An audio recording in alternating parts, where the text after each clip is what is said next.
Now in the second part of this lecture, that now we need to model, if we have to model all these adder circuits or adder like circuits, then how do we model? So far in Verilog we understand how to instantiate gates, how to use primary gates, how to use data flow modeling, how to use structural modeling, how to connect gates from each other. Now what additional concept would be required here? The most important concept which would be required here, that we have to use arrays, or we have to use bit vectors. So that means more than one bit we need to require as a input as well as output. So how to handle those bit vectors, so that I'll quickly spend some time. Now this multiple bit width, first thing is declaration. So in declaration, we can define like a regular wires and resistors. So here, whenever we are defining wire, in the square bracket we write what is the bit width. So we write what is the high number of the bit, and this is the low bit. So whatever we are writing here will become most significant bit. Whatever we are writing here, it becomes least significant bit. So when we are writing like this 3:0, that means it's a 4-bit wide signal A and B. So we can, if we want to define this 4-bit, we can have multiple of signals, all of them would be 4-bit wide. Similarly, I want to define something which is 16-bit wide, then I can say square bracket 15:0. And this A1, A2, A3, A4 are the standard wires. So basically, when we are not writing anything in the square bracket, that's what we have been doing in our previous Verilog assignments. There the default size of my variable is single bit. So they are all single bit variables. But if we put this square bracket and put this colon, that means it's a bit vector, or we can call it a bus also. So generically, so instead of wire there could be reg also. This register, this type could be interchangeably used for the declaration. So in general, we are saying that this is the MSB, this is the LSB, least significant bit, this is the most significant bit. So then there could be a question, can I define it like 0:3? Yes, you can define it, but in that case the 0 would be treated, so the 0th bit would be the most significant bit, while the whatever is written here, that is the least significant bit. The pattern would still remain same. Okay, so now if I have these multiple bits and I want to use only certain bits out of that, how do we do that? So for example, here A is my 4-bit signal, and my sum is 16-bit. Out of these 16-bit, I want to select only some certain 4 bits. So what I can do is I can say, for example, 12 to 15 of this sum I would like to assign to A. So I can say A equal to sum 15:12.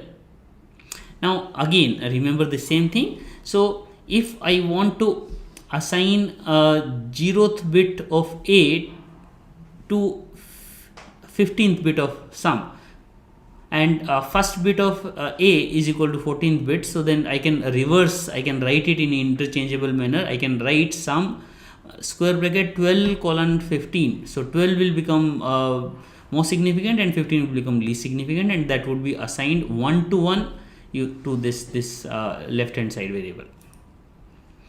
So if I want to take only single bit out of it, so let's say this T is a single bit wire, then I can say any particular signal. So let's say 15. So 15th bit of sum would be assigned to A. If two signals are of same size, then no such square bit specification is required. So you can simply say A equal to B. Now A and B both are 4-bit wide signals, so A could be assigned to B without writing anything in the square bracket. So this is how we can do port selection. There is a reverse operation also, that we can catenate. So you see from the previous declaration, A1, A2, A3, A4, all of them were wires. Now if I want to assign, I want to group them together as a 4-bit signal, so I can put a square bracket, put a curly braces, and put them, curly braces is a actually concatenation operator.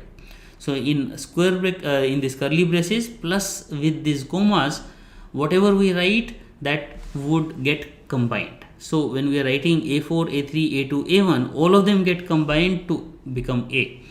So here most significant bit would be the first bit which we have written here, and least significant is the one which we have written in the end.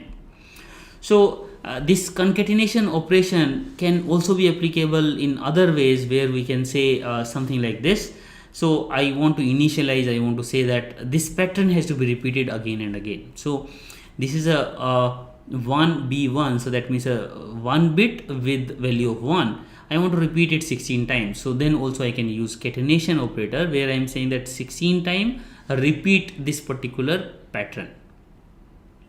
So this can be generically applicable. So instead of this, there could be a variable name also, or a signal name also. So for example, here I can also say sum is equal to 4 times A4, 4 times A3, then 4 times A2, then 4 times A1. So whatever is the value of A1, whether it is 0 or 1, it would be repeated 4 times.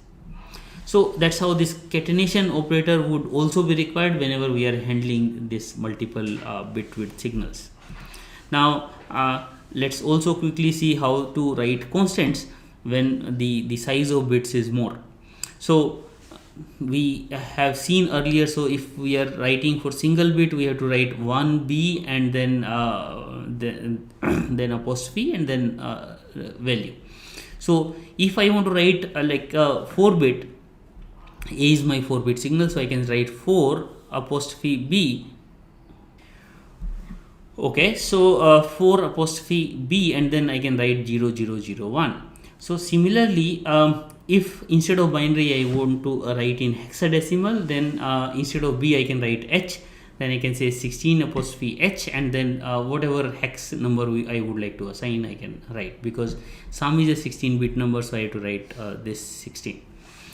So what would happen if left hand side bits and right hand side bits, they don't match? So then if left hand side,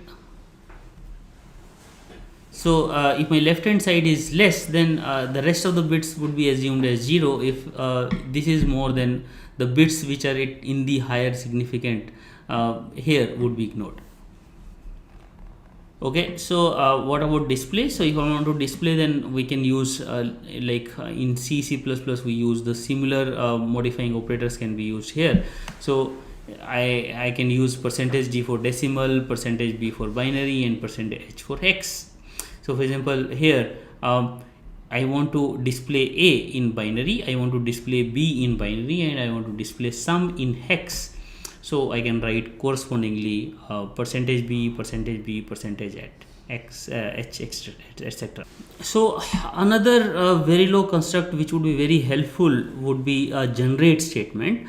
So in the generate statement, what we do, we instantiate a group of statements multiple times using some sort of a for loops. So it can be used in data flow as well as in a structural way.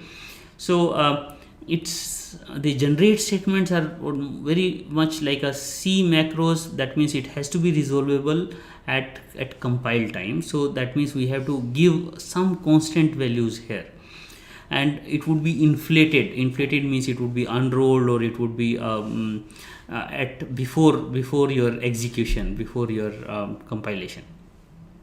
So for example, whenever we are using this generate statement, so there would be two constructs which are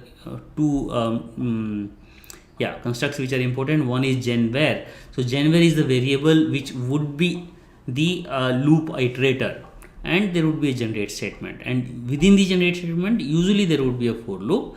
So in this for loop, I can say for I equal to 0, I less than n, I equal to I plus 1. So this I is a generate variable. So this variable would be fixed wherever in this for loop I would be there, and all these instances would be created. So for example, in this example, what I want to create is I want to create an n input XOR gate. So because in each XOR gate I am saying that out I and input 1 I input to I, so that means there would be n number of such gates would be generated, and n has to be a constant. It has to be a fixed constant, so that I can do a compile time analysis. I can generate it at compile time. So using this, now there you can also see that after this for we are saying begin, and this end is for this begin. So this for loop has a begin, so this is the end for this for loop. And now for generate we have to finish it as a end generate. So this is generate block. In this generate block, whatever is there inside, it will get replicated at the elaboration time, or at the execution time it would be elaborated. So that means when we are doing this, it is still generating things structurally. There would be n number of XOR gates that we'll be able to see in our VCD files, or so in our hierarchy also we can see that there are n XOR gates, and each of these XOR gate would be taking different input based on this genvar I. So this is more effective method sometime to write a circuit where the circuit looks very similar. So for example, in the ripple carry adder, we have to use n different single bit adders which has very similar definitions. So we can use such kind of a construct if we like. So with this we would like to close today's lecture. In summary, we have seen how to design adders. We have also analyzed the adders, how the delay is why, or how to compute delays and how to optimize delays. So all this with this analysis, we can also use this kind of analysis in other circuits also, in a similar circuits also. And along with that, we have also seen how to write Verilog with bit vector as in the programs. Thank you very much.